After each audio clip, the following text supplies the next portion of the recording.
Pourquoi ce livre?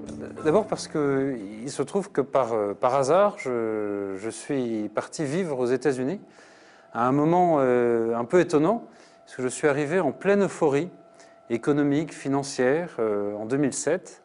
Et donc j'ai été aux premières loges à New York, mais aussi en me promenant d'est en ouest et du nord au sud dans cet immense pays, aux premières loges pour voir ce que l'on a appelé la crise du siècle, en fait, qui continue. Et j'ai vu sous mes yeux, sous ma fenêtre, l'Amérique de Wall Street, mais aussi l'Amérique du Midwest, l'Amérique du Sud, l'Amérique de Détroit, s'effondrer, littéralement sous mes yeux. Crise des subprimes, surendettement. Et puis, vous savez, comme les scénarios de héros hollywoodiens, le héros qui chute, trébuche et rebondit encore plus fort qu'il ne l'était avant, j'ai vu l'Amérique repartir à toute vitesse. Vous voyez, Détroit, regardez, General Motors, c'était en faillite. Et là, ça y est, quelques mois plus tard, introduction en bourse, magnifique, c'est reparti.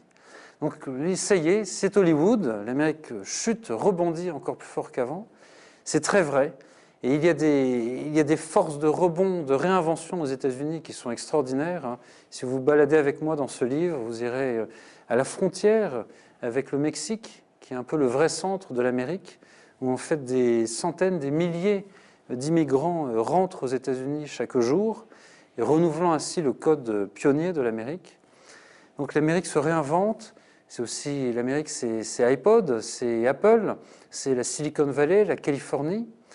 L'Amérique se réinvente dans tous les domaines. Je suis passé de George Bush à Barack Obama, une réinvention politique dont on a à peine idée ici en France, mais qui est très possible en Amérique. Tout ça, c'est formidable, il y a beaucoup de choses à prendre de l'Amérique, mais il y a un compte-erreur. C'est le titre de mon livre, 20 000 milliards de dollars. C'est-à-dire l'Amérique, elle est rebondie, elle est repartie, mais avec une dette incommensurable. 20 000 milliards de dollars, vous verrez même que si on compte bien, c'est peut-être 100 000 milliards de dollars, c'est-à-dire plusieurs fois le PIB de la Terre. En fait, une machine à fabriquer des dollars qui est en train de s'emballer, aujourd'hui même, en 2010, avec des sujets assez sérieux pour nous, pour l'Europe.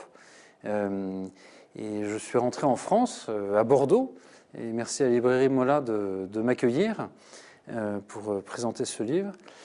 Et rentré ici, je me dis, et si on arrivait à prendre le meilleur de l'Amérique, c'est-à-dire la confiance en soi, la confiance dans ses capacités, qui sont immenses en Europe. Vous savez que nous sommes, nous les Européens, nous sommes 500 millions d'habitants. Nous sommes un PIB qui est le premier PIB de la planète, plus grand que les États-Unis, 3 fois plus grand que la Chine, mais nous ne le savons pas. Contrairement aux Américains, nous n'osons pas avoir confiance en nous.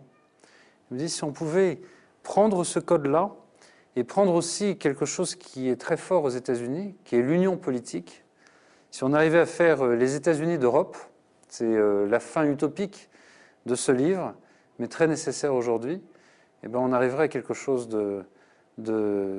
qui soit digne de nous. Voilà, c'est un livre, c'est pas une thèse économique, c'est pas une thèse financière. Moi, j'ai 2 sources pour comprendre l'Amérique. En fait, j'en ai 3. J'ai Tintin, c'est le premier livre que j'ai lu sur l'Amérique. Tocqueville, et puis après, il y en a un là, pardon, c'est mes petits carnets.